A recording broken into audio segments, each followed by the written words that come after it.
Good morning! Ito ang aming ulam ngayong tanghali. Gusto kong i-share sa inyo. Meron ako dito pork pata, pinalambot na po yan. Banana, prinito ko na. Bawang at sibuyas. Of course, merong laurel leaf. Hindi mawawala ang mamasita, oyster sauce. At ito po ang magiging sabaw. Tinimplahan ko na po ito. Ang pangalan po ng lulutuin ko ay pork pata estofado. Let's go! Yan guys!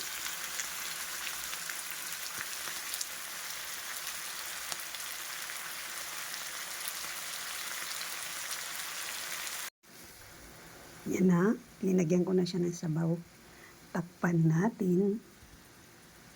Ito na guys. Diba? Sarap! Thank you guys for watching.